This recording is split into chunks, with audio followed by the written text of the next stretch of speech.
तो साथियों नमस्कार। नई राष्ट्रीय शिक्षा नीति ये कहती है कि बच्चों में सोचने की क्षमता का विकास हो। जब हम बच्चों को जोड़ने की दक्षता सिखा देते हैं तो जोड़ने के हम कुछ ऐसे सवाल लें जिससे बच्चों में जोड़ने का कॉन्सेप्ट बहुत गहरा हो जाए। तो इसके लिए आज हमने एक सवाल लिया है, एक संख्या ली है A678E और दूसरी संख्या ली है 3B8D0, ये 0 है और इन दोनों का टोटल कितना हो रहा है 87609। तो हमको ये पता करना है कि A की वैल्यू कितनी, B की वैल्यू कितनी, C की वैल्यू कितनी, D की वैल्यू कितनी और E की वैल्यू कितनी। और यहां पर चार ऑप्शंस दिए हुए हैं, तो इन चार ऑप्शन में से कौन सा ऑप्शन सही है। तो इसका जो ट्रिक होता है कि सबसे पहले जो जोड़ की संक्रिया है वो कहां से शुरू होती है, इकाई से। तो E में शून्य जोड़ने पर कितना आना चाहिए, 9। तो ऐसी कौन सी संख्या है जिसको शून्य में जोड़ने पर 9 आए। तो आप देखिए 9 के अलावा ऐसी कोई संख्या नहीं है। इसका मतलब है कि E की वैल्यू कितनी हो गई, 9। तो यहां देखिए ऑप्शंस में E की चारों ऑप्शंस में वैल्यू कितनी है, 9। मतलब अभी एक भी ऑप्शन का डिलीशन नहीं हुआ है, अभी चारों ऑप्शन अभी तक सही है।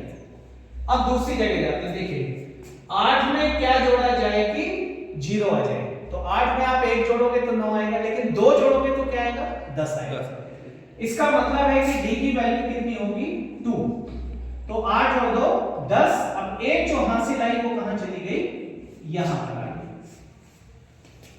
1 7 8 और 8 16 16 का मतलब यहां क्या आ जाएगा, 6 और एक हासिल कहां पर आ गई, यहां पर। तो C की वैल्यू कितनी आ गई, 6। अब देखिए C की वैल्यू 6, D की वैल्यू 2 और E की वैल्यू 9। देखिए C की वैल्यू 6, D की वैल्यू 2, E की वैल्यू 9। लेकिन यहां भी वही, इसका मतलब ये दोनों ऑप्शन अभी कैसे हैं, सही हो सकते हैं। ये ऑप्शन नहीं हो सकता, ये ऑप्शन भी नहीं हो सकता है। अब आगे बढ़ते हैं। तो जब यहां पर हासिल 1 चली गई तो 1 और 6 7। अब 7 में क्या जोड़ा जाए, मतलब B की वैल्यू क्या होगी, नीचे क्या आ जाए, 7। तो B की वैल्यू क्या होगी, 0। ये देखिए B की वैल्यू 0 कहां पर है, यहां पर। इसका मतलब यही ऑप्शन सही होगा। टाइम बच्चों के पास ज्यादा होता नहीं है कंपटीशन में, तो वो सीधे इसको क्या कर सकते हैं, चुन सकते हैं। लेकिन बच्चों को बात समझ में आए इसके लिए हम इसके आगे भी समझा सकते हैं। तो अब यहां पर कोई हासिल नहीं आई है। अब आप देखिए A में क्या जोड़ा जाए, A में मतलब 3 में क्या जोड़ा जाए कि क्या जाए, 8। तो वो संख्या कौन सी होती है, 5। तो A की वैल्यू कितनी हो गई, 5। तो 5 और 3 कितना हो गया, 8। तो इस तरह से देखिए 5 आई A की वैल्यू, B की वैल्यू आ गई 0, C की वैल्यू आ गई 6, D की वैल्यू आ गई 2 और E की वैल्यू आ गई 9। यहां देखिए 5 0 6 2 9, मतलब कौन सा ऑप्शन सही है, B। तो ये B ऑप्शन हमारा कैसा हो गया, सही हो गया।